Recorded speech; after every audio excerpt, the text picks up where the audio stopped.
pessoal, boa noite. Agora quarta-feira, hoje dia 27 de novembro, encerrando o mês de novembro. Hoje um pouquinho mais tarde, resolvendo alguns problemas técnicos, mas estamos aqui para mais um podcast Papo de Mestres. Boa noite, professor Matiola. Boa noite, tudo bem pra você aí? Última quarta-feira de novembro, hein? Já tá quase, última né? quarta-feira. Menos de um mês pro Natal, né? E hoje o pessoal da paróquia de Morrotes merece abraço, né? Hoje é dia de Nossa Senhora das Graças, não é? Hoje é. Então, um abraço ao pessoal daí do Morrotes, que deve estar celebrando aí na comunidade. E queremos agradecer os nossos patrocinadores, né? Queremos agradecer a Ponsat Internet, Fóton Someval, Elizabeth Seguros, JB Boteguinha, Rocha Alimentos, Tambo e AB Sabor na Caixa, esses que fazem com que o podcast aconteça toda quarta-feira ao vivo aqui pelo portal Tuba News. Então que bom, Matheus, mais uma vez a gente traz aqui ao vivo uma entrevista muito legal com alguém que é pouco conhecido porque é muito discreto, mas que faz um trabalho muito importante na sociedade. Nosso convidado de hoje é o Dr. Heron Pinter Pisolatti, que é juiz aqui em Tubarão. Boa noite, doutor. Tudo bem? Boa noite, principalmente a todos que estão nos assistindo, né? E é um prazer estar aqui, né? E de certa forma a gente já tem uma familiaridade com o rádio, então é bom estar aqui porque eu já conheço o Matiola de tempo, já desde a época do Deon, dos meus filhos, né? Isso. E o Matheus eu também conheço porque constantemente a gente almoça no mesmo local. Restaurante, né? Que bom. E doutor, vamos começar a pergunta básica aqui. O que fez o senhor querer ser juiz? Antes de tudo, fazer direito, o senhor é natural de Orleans, o que deu o menino sair de Orleans, querer fazer direito, foi para a capital, e depois como é que começou essa trajetória de juiz? Logicamente que a decisão de ser juiz não nasce assim do dia para o outro. O sair de Orleans foi o desejo de estudar. Eu sempre pensei em estudar, em exercer alguma profissão, né, de nível superior. Então o desejo de estudar me fez sair de Orleans, ir para Florianópolis, trabalhar. Passei bastante dificuldade, porque na época tinha que trabalhar, tinha que estudar ao mesmo tempo, né? E tomei a decisão de fazer o direito justamente porque tinha uma familiaridade com direito, porque eu gostava de leitura, né, algo que me encantava. E durante a faculdade, aí a gente conhecendo melhor o direito, conhecendo melhor cada função de advogado, juiz, promotor, procurador, eu comecei a perceber que eu me encaixava mais como juiz na magistratura. Então, durante a faculdade, à medida que ia evoluindo na faculdade, esse desejo foi aumentando, né? Então, o desejo de ser magistrado foi durante a faculdade e, logicamente, depois logo que me formei, fiz a escola da magistratura, que também reforçou esse desejo. E eu passei, logicamente, depois de 2 anos, porque tinha um período que tinha que aguardar 2 anos antes de fazer o concurso, né? Aí passei no primeiro concurso que eu fiz para a magistratura. Você chegou a advogar, não? Eu cheguei a advogar muito pouco tempo, mas foi como somente uma ponte para chegar à magistratura. Assim. Certo. Uma por necessidade, até para sobrevivência, né? Uhum. E outra como forma também de me manter ativo e estudando. Né? E a família? Tem mais alguém que estudou? Mais alguém que saiu de Orleans e foi estudar? A família, o pai e a mãe estudavam também? Como é que era a família? Não, a mãe era professora, o pai era sapateiro. E somos em 13 irmãos. 13? 3. 3. 3. Eu e mais 2. E todos os 2 também saíram. Eu sou o mais novo dos 3. O primeiro saiu para estudar, né? Se tornou professor universitário da área de Química na Federal. O segundo também saiu logo em seguida, passou no concurso, trabalhava na Eletrosul. E depois foi a minha vez, eu fui para Florianópolis, né? Já com meus 2 irmãos lá. E estudei, fiz a faculdade, né, e também me formei no direito. Nessa caminhada, né, nessa longa caminhada, né, na sua área, por quais locais você já passou, já atuou, né, já trabalhou? Eu passei no concurso em Florianópolis, né, 1992 e assumi em 3 de agosto de 1992. Eu assumi como a gente assume, quando passa no concurso, a gente assume como juiz substituto, né? Eu fiquei ali uns 2, 3 meses, mais ou menos, em Florianópolis e depois fui como juiz substituto em Chapecó, onde eu fiquei por 3 anos como juiz substituto. Ali na área de Chapecó, atuei tanto em Chapecó como Xaxim, Xanxerê, Pinhalzinho, Quilombo, São Carlos, em vários municípios ali da região, né? Posteriormente, eu fui promovido, a minha primeira comarca como juiz titular foi Trombudo Central, que fica lá no Alto Vale do Itajaí, perto de Rio do Sul, Taió, Pozo Redondo. E posteriormente vim para Braço do Norte, onde eu fiquei 8 anos e 8 meses em Braço do Norte. E de Braço do Norte vim para Tubarão, onde estou há 18 anos. Olha, é tempo, hein? É estrada, hein? Nossa. É. Pensar em Xaxim, Xanxerê, é longe pra caramba. É longe. Meu Deus. E doutor, assim, quais são os grandes desafios que o senhor enfrenta no dia a dia da sua profissão? Na verdade, o maior desafio que a gente enfrenta é justamente o maior objetivo do juiz, que é aplicar a justiça, né? É um desafio porque a gente lida muitas vezes com as incertezas. Eu falo incerteza da prova, porque o juiz ele tem que se ater ao que está no processo, ao que está nos autos. E nem sempre as provas elas traduzem uma realidade com fidelidade, né?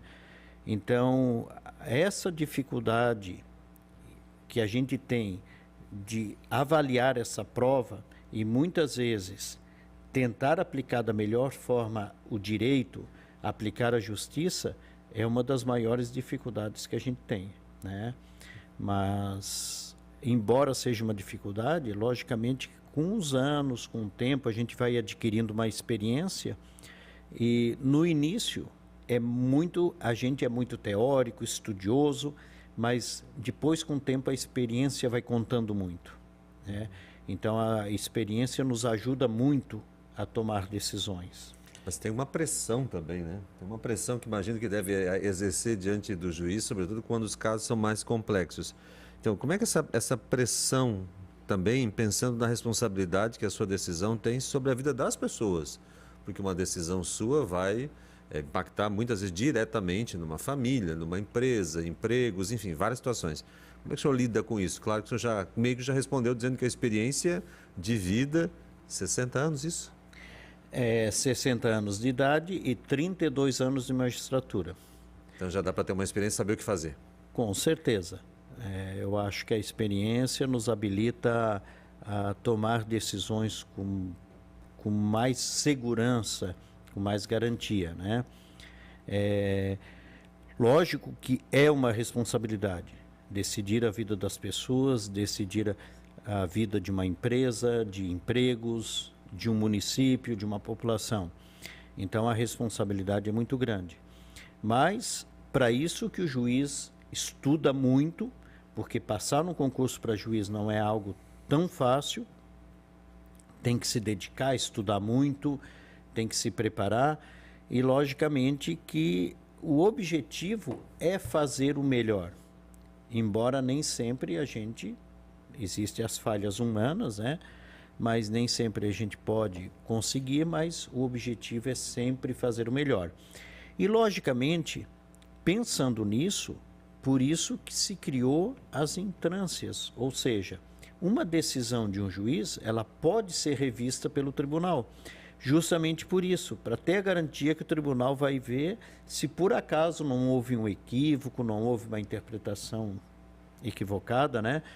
Então, a possibilidade do tribunal rever uma decisão do juiz é uma garantia para o jurisdicionado, para a pessoa que entrou com o processo. Eu não tenho certeza se essa foi a decisão mais correta, a pessoa pode ficar na dúvida. Então, ela recorre, o tribunal vai dizer, não, é isso aí mesmo, não tem que mudar. Não, vamos dar uma outra interpretação, vamos mudar. Então, isso faz parte da dinâmica do judiciário, essa possibilidade de rever essa decisão. Acho que 32 anos de carreira é história, é uma bagagem, né, que o senhor tem. Durante esse tempo, doutor, existe algum caso que teve um impacto significativo na sua carreira, na sua profissão, algo que você carrega até hoje, alguma decisão, algum julgamento que o senhor fez? Na verdade, 32 anos eu teria muita história para contar, muitos casos e causos, né? Mas assim, muitos casos, digamos que impactaram, assim, me deixaram satisfeito como profissional, né? É difícil até escolher um caso, mas, por exemplo, teve um caso em Trombudo Central que uma família precisávamos adotar e não queríamos separar os irmãos. Eram 4 irmãos e 2 deles com problemas mentais. Então, olha a dificuldade de se encontrar alguém que quisesse adotar com a agravante que 2 tinham problemas mentais e com a agravante de que tinha que ser os irmãos juntos, que a gente não queria separar, porque embora as idades eram próximas, mas cada um tinha uma idade e já uma idade um pouquinho maior. Porque geralmente o problema da adoção é que muita gente vai lá, eles querem recém-nascido, de olho azul, assim, assim, assim. Faz escolha como se vai fazer uma escolha de um produto numa loja, né? E a gente conseguiu um casal, se eu não estou enganado, da Holanda, que veio para o Brasil e adotou os 4. Assim, então foi muito emocionante ver que eles vieram, aí passa por um estágio de convivência, se eu não me lembro, foi um período ali de 2 meses, 3 ou 4, não me lembro, né? Então dava para ver a felicidade do casal e a felicidade dos irmãos. Então isso foi uma coisa assim que me tocou muito, eu nunca esqueço desse episódio. Assim, para além mar, né? E nesse processo todo, você contando aí que trabalhou em tantos lugares, quando você começou em 1992, a tecnologia não estava tão presente nas nossas vidas, imagino que no direito também não. Hoje em dia a gente já tem a tecnologia em todos os espaços, inclusive existem audiências virtuais. Como é que o senhor vê essa entrada da tecnologia no direito hoje? Ajuda ou atrapalha? Ajuda muito e talvez se não fosse a tecnologia, eu não sei se a gente conseguiria dar conta dos processos, né? Porque assim, quando eu entrei, eu peguei toda essa evolução. Então eu fui da época que eu peguei os processos físicos. Então eram calhamaços de papéis, processos. Eu me lembro lá em Braço do Norte que era tanto processo que às vezes eu não tinha nem como caminhar dentro da minha sala, que eles tinham que estar no chão porque nas prateleiras não cabiam, né? E era folhas, analisar tudo aquilo, sem falar na probabilidade de, às vezes, até perder uma folha daquela, perder uma prova, enfim. Era dificultoso fazer a sentença ainda na máquina, redigir, né? A evolução tecnológica nos trouxe hoje o sistema que é chamado EPROC. Ou seja, em outras palavras, o EPROC nos traz todo o processo de forma digital.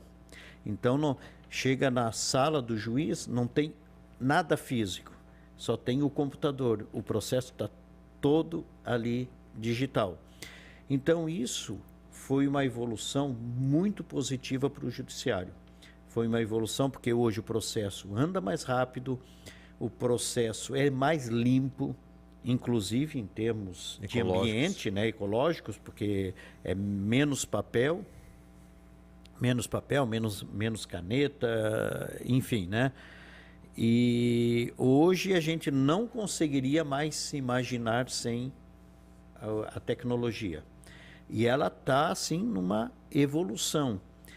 Tanto ela está numa evolução que hoje muitos procedimentos, né, que antes o juiz, por exemplo, tinha que vinha o processo para o juiz dizer esse processo tem que ir para o promotor. Então, olha quanto tempo demorava para o processo vir, para o juiz analisar, ler o processo, às vezes levava 20 minutos para... não, mas tem que ir para o promotor. Aí despachava.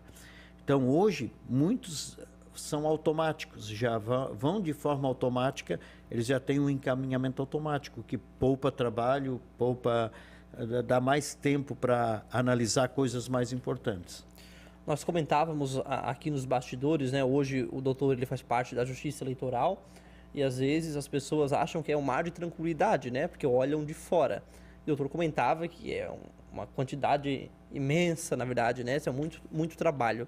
Nesse sentido, o que você acha que a sociedade pode fazer para melhorar a percepção sobre o trabalho do judiciário, né? A gente vê muitos comentários, muitas falas contra, né? E às vezes que não valorizam o trabalho do próprio judiciário.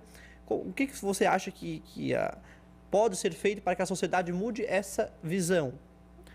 Informação. O problema é que as pessoas são mal informadas. Muitas pessoas vão... É a mesma coisa, o sujeito que nunca estudou medicina e vai dar pitaco de medicina. Vai dar uma de entendido de medicina. Então, muitas pessoas não entendem como funciona, não conhecem nem o direito, não estudaram direito, não conhecem como a justiça funciona e fazem comentários, né, dão opiniões que, em vez de informar, desinforma. Né? Então, se a pessoa conseguisse saber como funciona o direito, como funciona o judiciário, quais as atribuições do juiz, como um processo funciona, ela iria entender melhor o funcionamento do judiciário e iria até entender por que muitas vezes um processo pode demorar mais e outro processo demora menos. Porque tem as suas razões, né? Então, quando a pessoa não entende ou é mal informada, logicamente vai apenas criticar. E a crítica pela crítica não constrói, a gente sabe disso. A crítica ela só constrói quando ela é feita numa base em que a pessoa sabe aquilo que está falando. E a crítica para ajudar. Não adianta criticar para se não tem. Se eu critico algo, eu tenho que dar uma solução também. A crítica ela tem que dar uma sugestão, uma solução, ajudar a construir e não ajudar a destruir. E nesse período todo que o senhor está atuando como juiz, certamente muitas vezes a legislação mudou. Com a demanda de trabalho que o senhor tem, como que arranjar tempo para ficar atualizado, né? Porque a lei muda, os deputados estão sempre mudando coisas lá, o judiciário também se reinventa. Como é que o senhor dá conta de ficar atualizado? A atualização é uma coisa que a gente tem que estar constantemente atento, né? Muitas coisas, para ter uma ideia, eu fiz toda a faculdade pela Constituição antiga, eu me formei em 88, quando eu me formei foi promulgada uma nova Constituição. Teve que reaprender. Exatamente. O código, nesse período todo, veio um Código Civil novo, veio um Código de Processo Civil novo e assim por diante. Fora tantas modificações, tantas leis, né? Mas a gente tem que estar atento e se atualizando constantemente. A gente então tem os canais de atualização, a gente tem sites que são próprios, a gente recebe muitas atualizações pelo e-mail funcional, né, que existe um e-mail funcional que a gente recebe informações e também a gente tem que estar atento para saber que determinada situação houve uma alteração. Por isso que a gente ouve a notícia, muitas vezes, então tem um projeto de lei que vai alterar, então já fica atento. Eu sei que daqui a pouco tal lei vai ser alterada. Hoje nós temos grande quantidade de jovens, né, escolhem medicina, escolhem direito, né? Muitos escolhem a área do direito. Até eu tenho uma irmã que faz direito e ela tem essa aspiração, né? Que conselhos que você daria para os jovens advogados ou aqueles que estão em processo de formação que queiram se tornar, que aspiram a ser juízes? Bom, eu acredito que, em primeiro lugar, a pessoa tem que realmente ver se essa é a vocação, esse é o desejo. Não movido, às vezes, por uma empolgação, né? Mas realmente é isso que eu quero.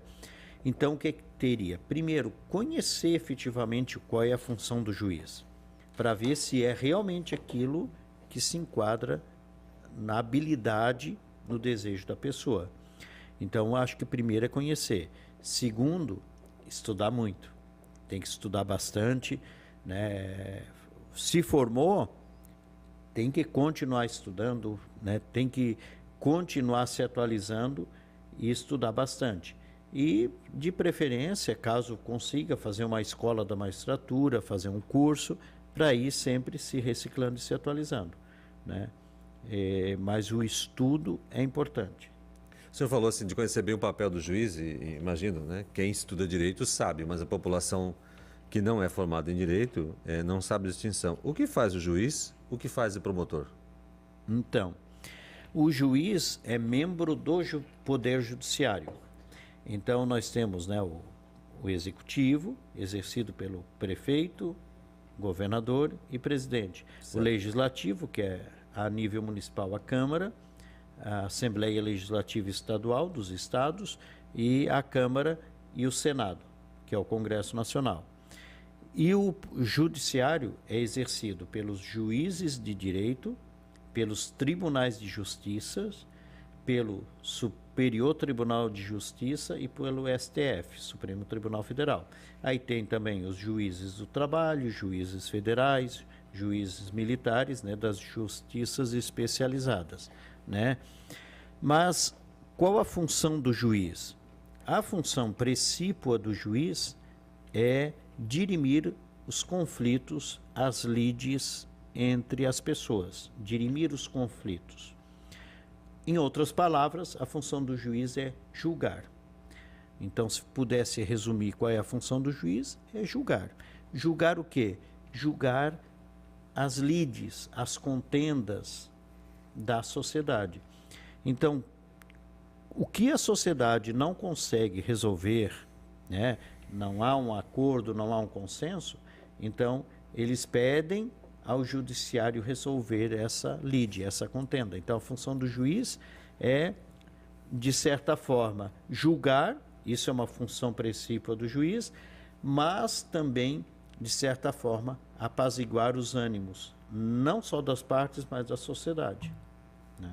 Então, assim, se o Matheus e eu tivéssemos um caso para resolver, a gente não se entendesse aqui, brigamos por um terreno, o papel do juiz é de ver quem que tem a razão. Quem tem razão. Falando de forma simples. bem simples, né?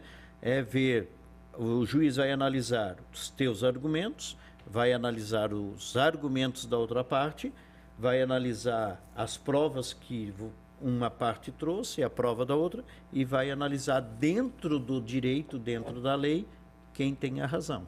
É importante frisar que não é opinião pessoal, né? Existe um critério, é a lei, né? Ele julga a partir da lei. A interpretação da lei. Uhum. Então, o juiz, ele tem que ser legalista. O que é um juiz legalista? Aquele que julga conforme a lei. Não vai dar opinião própria. Eu fiquei com pena do sujeito, então vou decidir favorável porque eu estou com pena dele. Isso não é função do juiz. O juiz, ele tem que estar equidistante das partes. Ele não pode ter emoção em relação a qualquer tipo de processo. Tanto que a lei permite que, se o juiz não se sentir confortável ao julgar um processo, ele tem que se declarar suspeito. Por quê? Porque ele não pode se comover, ele não tem que ter emoção ao julgar um caso. Eu vou julgar assim, favorável ao fulano, porque eu estou com pena dele, né? Então, já está sendo imparcial, não está mais sendo parcial. Uhum. Professor, a gente falou bastante agora sobre a profissão, né? Sobre a missão dele. Agora, tem algumas perguntas de casos específicos que foram enviadas para nós no portal. Principalmente agora, também, né, nessa época de Black Friday, né? Todo mundo questionando e perguntando. Doutor, estabelecimentos podem cobrar valores diferentes para cartão de crédito e dinheiro? Pode. Tanto que isso é uma prática muito comum, né? A diferenciação de preços, às vezes, cartão de crédito, dinheiro, Pix, hoje, né? Tem até, geralmente, eu mesmo chego, se for Pix tem desconto? Muitos estabelecimentos até dão desconto no Pix, né? O dinheiro. Então, isso é extremamente possível, inclusive a lei permite isso, né? Se eu não me engano, tem uma lei até da época do Fernando Henrique Cardoso que permite, a cobrança diferenciada. E nessa linha, então, pode haver promoção que aceite só pagamento em dinheiro? Lógico. Pode. É o mesmo raciocínio. Né? Então, vamos fazer uma promoção, quem pagar no Pix ou no dinheiro vai ter um desconto. Né? Isso é muito comum, até porque a empresa tem a liberdade também nesse caso, de escolher, né? Não abre caminho para burlar aí o pagamento de impostos? Assim, não, porque, em tese, toda venda ela está casada com a nota fiscal. Por isso a importância de emitir a nota. Porque mesmo que pague com dinheiro, com cartão, com cheque, qual é a obrigação? Emitir a nota. Então daí a importância, que a maioria não faz, o consumidor pedir a nota. Olha, eu quero a minha nota. Por quê? Porque aí o consumidor vai estar contribuindo e sabendo que, mesmo que ele tenha comprado dinheiro, sei lá o quê, E ganhou desconto por isso, mas ele vai ter a nota, a garantia que vai ser recolhido o imposto devido. Até chegou uma pergunta aqui de uma pessoa que está nos acompanhando. Até vou fazer essa pergunta. Um abraço já também a Sandra. Pergunta ao doutor Heron. Tem um processo na 8ª Câmara do Direito Civil de Florianópolis. Está parado há 2 anos, aguardando o julgamento do recurso interposto pelo réu que está morando na casa.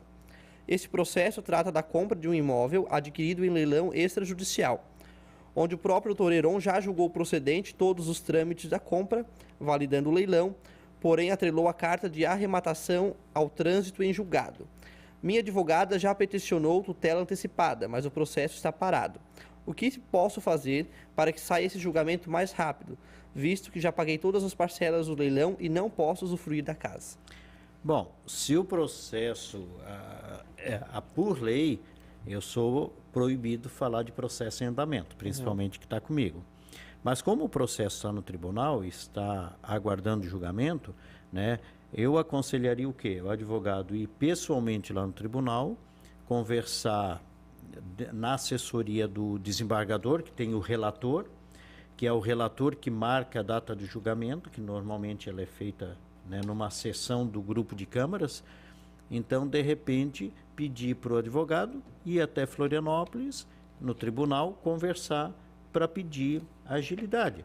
Logicamente, que se está demorando, é porque deve ter muitos processos para julgar. Então, provavelmente deve estar numa fila, né? Então, porque muitas vezes o processo que para mim é o que importa, é o mais importante, mas se o juiz trabalha com 3.000 processos, todos eles são importantes para cada uma das pessoas, né? Então, às vezes é difícil, porque a gente sabe que para cada pessoa o processo é importante, mas como lidar se tu tem, por exemplo, 3.000 processos, né? Então, às vezes a quantidade de processo faz com que possa atrasar, né? E também, assim, certamente é monitorado pelo sistema quando vocês acessam. Vocês não podem simplesmente furar uma fila que existe lá.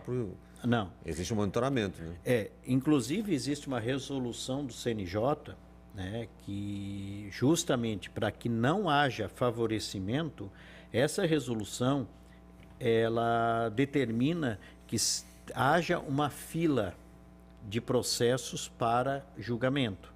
E essa fila ela vem no EPROC.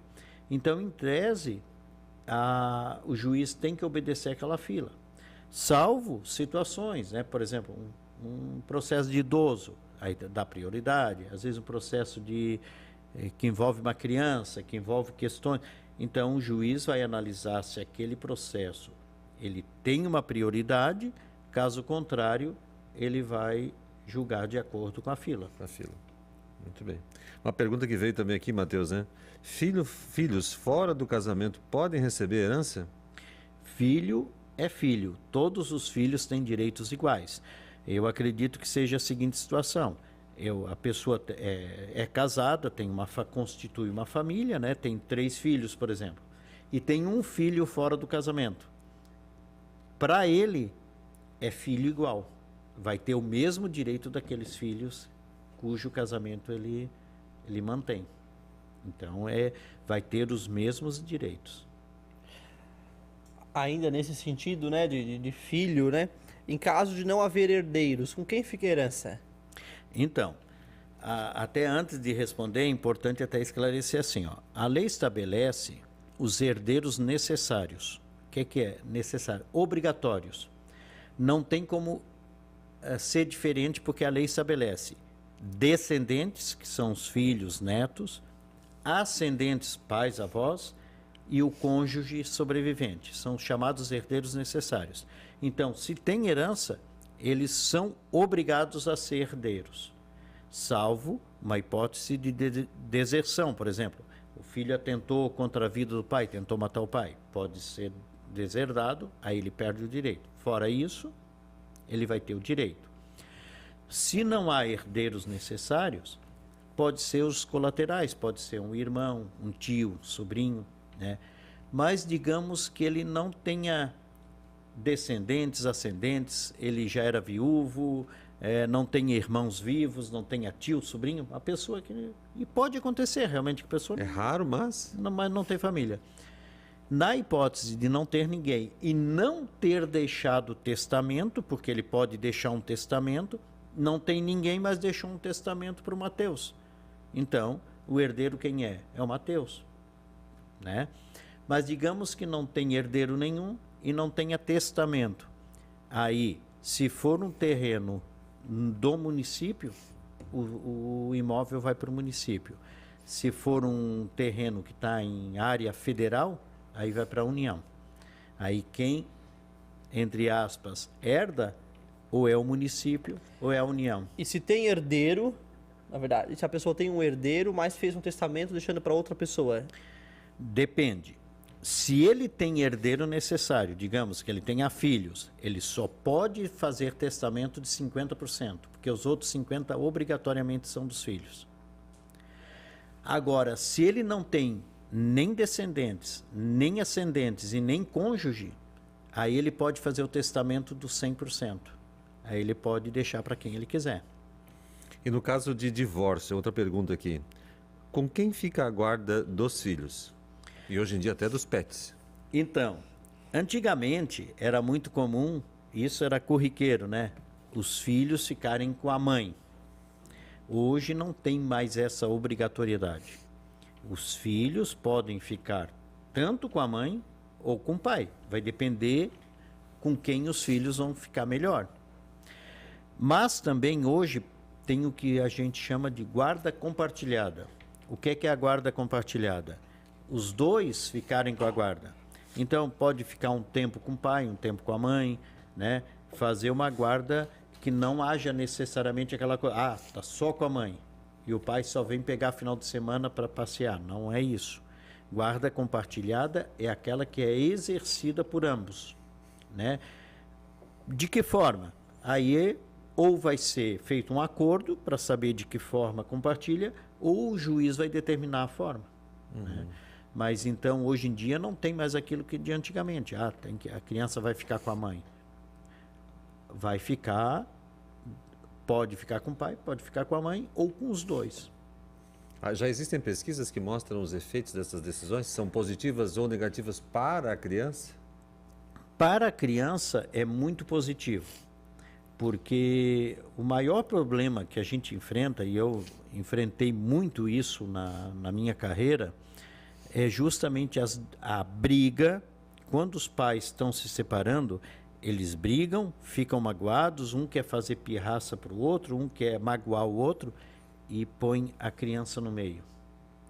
Aí a criança sofre porque fica no meio de um conflito. Isso é um dos maiores males que os pais podem fazer para os filhos. Então, a guarda compartilhada significa o quê? Olha, não tem briga, nós vamos dividir, tu fica um pouco comigo, um pouco com ela, né? E isso, acredito que na maioria dos casos, ameniza essa rixa, essa disputa que acaba respingando nos filhos. Porque os filhos, o pai se separou, os pais, eles poderiam reservar a briga no âmbito pessoal, sem envolver os filhos. Mas o problema é que às vezes envolve por má fé, e porque muito, quer magoar o outro envolve o filho. Ainda nesse sentido de divórcio, né? Posso pedir danos morais caso o motivo do divórcio seja traição? por si só, não. A traição por si só, ela não gera dano moral. Até porque se gerasse, eu acho que eu ia trabalhar só com isso. Não, ele pode gerar um dano moral, mas se tiver outras questões envolvidas. Mas só o fato do adultério, não. Né? Há situações assim, ó. Às vezes separa, aí a mulher ou o marido, um dos dois, continua incomodando, publica coisas na internet ofensivas, tal. Aí cria uma outra situação que pode gerar um dano moral. Mas só o fato do adultério, não. Doutor, e como fica no caso voltando a essa questão de filhos, né, que me interessa muito, até porque acompanho isso no colégio e também fazendo estágio na psicologia. A questão da adoção, como que é complicado para vocês para quando tiram as crianças de uma família? É uma decisão longa, difícil? E é uma decisão assim, ó, antes de se tirar uma criança de uma família, né, pode ter certeza que já foi tentado várias coisas. Então é uma medida extrema. Não é assim, vamos lá e tiramos. Não é assim. Quando já se toma essa medida, porque já é uma medida extrema. Porque realmente não tem condições, por determinados fatores, de manter a criança com a família. Né? Tanto que muitas vezes é tentado, às vezes até num primeiro momento, conversar com os pais, alertar e etc. Mas muitas vezes não surte efeito. Aí não tem como. Imagina um pai, uma criança, num ambiente em que a mãe se prostitui, usa droga, um ambiente totalmente insalubre para a criança. Então, muitas vezes, a gente se obriga a retirar a criança daquele ambiente. Né? E ver que realmente é o pai ou a mãe, às vezes é só a mãe, geralmente é a mãe, porque o pai, às vezes, nem mora no local, às vezes nem está aí com a criança, né? Então, realmente, quando se toma essa decisão é porque não houve outra forma.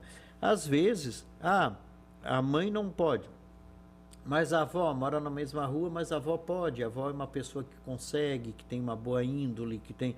Às vezes, se prefere, por exemplo, deixar com a avó do que colocar numa outra família. Tudo isso é feito. Então, quando realmente se retira da família, é porque não tem mais outra alternativa. Tudo já foi tentado, tudo já foi visto com Exatamente. todos os familiares possíveis. Exatamente. Aí não tem mais outra alternativa, senão...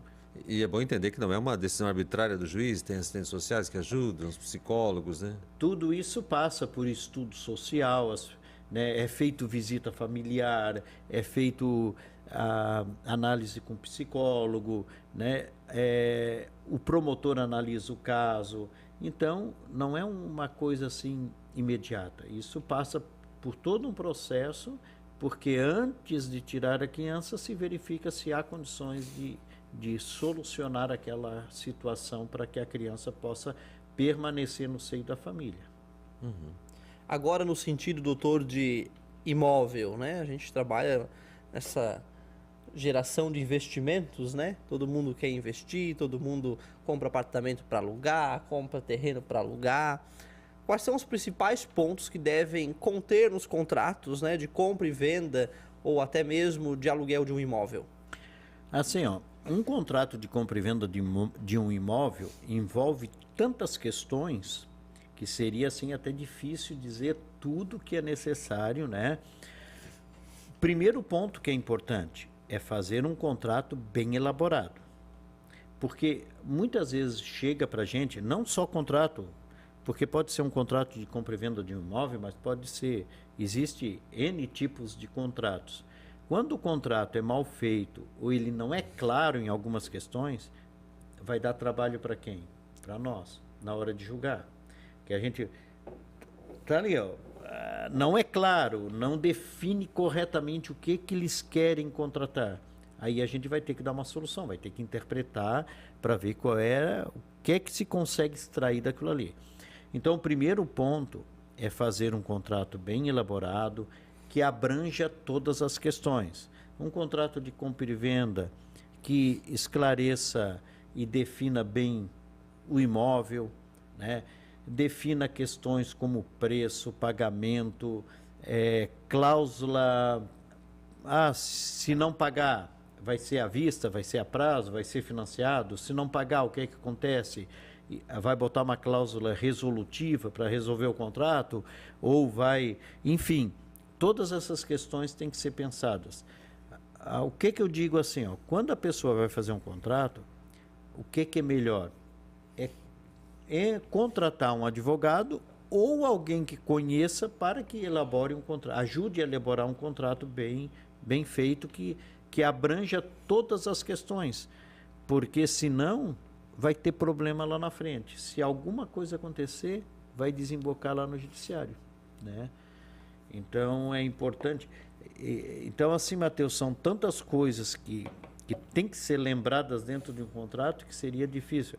Lógico, são coisas que não pode ficar de fora. Descrição correta do imóvel, forma de pagamento, prazo de entrega do imóvel, quando a pessoa pode se emitir no imóvel. Essa questão, se não houver pagamento, como é que se resolve por cláusula resolutiva ou não, e assim por diante. Então, são questões assim importantes. A mesma coisa num contrato de locação. Tem que se definir corretamente para não ter dúvidas na hora de, mas vou despejar o sujeito, mas o que prevê o contrato, né? Porque o contrato faz lei entre as partes, e é uma máxima do direito. Se tu contratou, desde que não haja cláusula ilegal, logicamente, claro. Se não for ilegal, mas o que tu contratou é lei. É a lei que vai reger a pessoa que contratou com a outra. E nessa lógica tem uma outra pergunta parecida aqui, Sou fiador de um contrato de aluguel que não está sendo pago pelo locatário. Posso perder meus bens?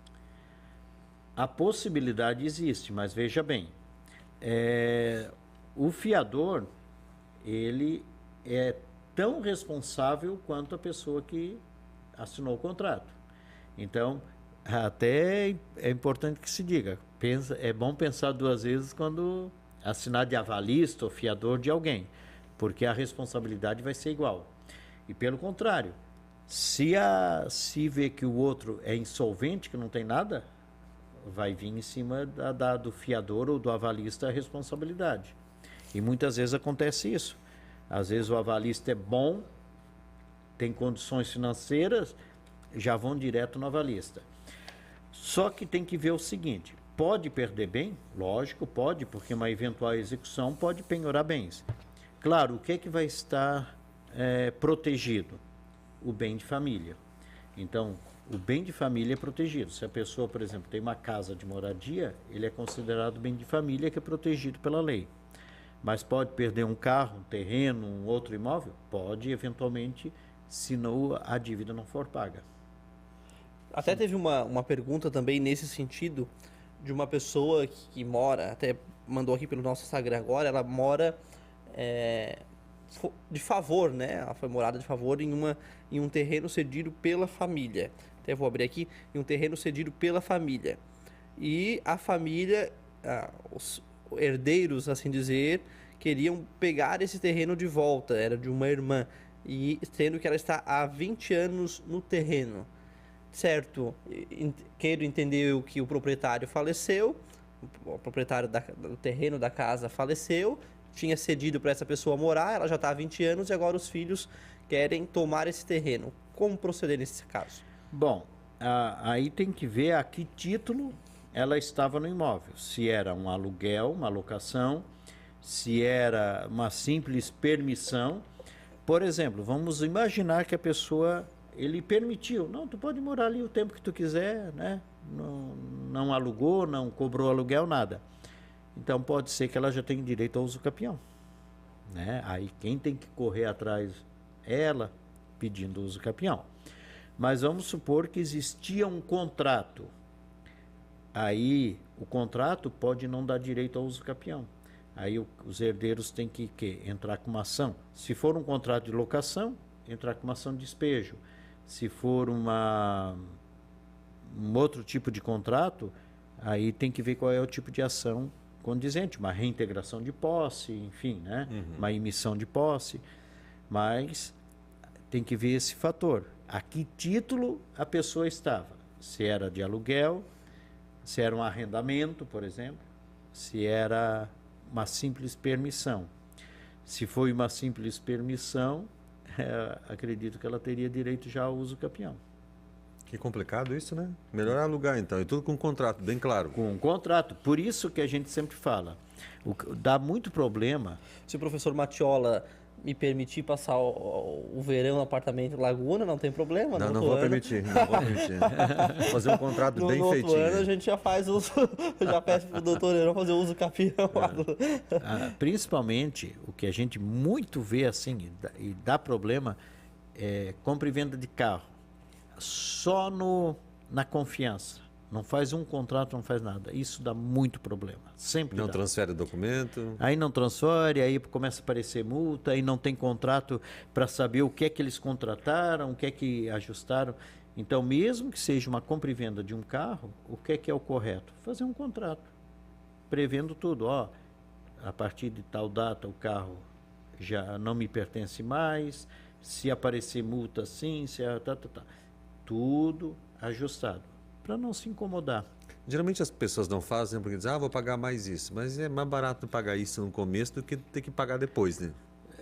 Uma por isso. E outra porque as pessoas sempre às vezes fazem negócio na confiança mesmo. É um carro, não vai dar problema, né? Mas sempre dá. E aí quando cai num golpe da internet, quer que o juiz dê jeito, né?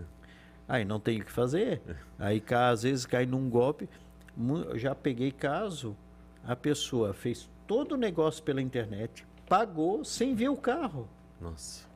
Aí cadê o carro? Nunca viu o carro até hoje. E nunca mais viu a pessoa que vendeu.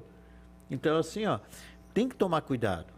Hoje em dia tem muita fraude, né?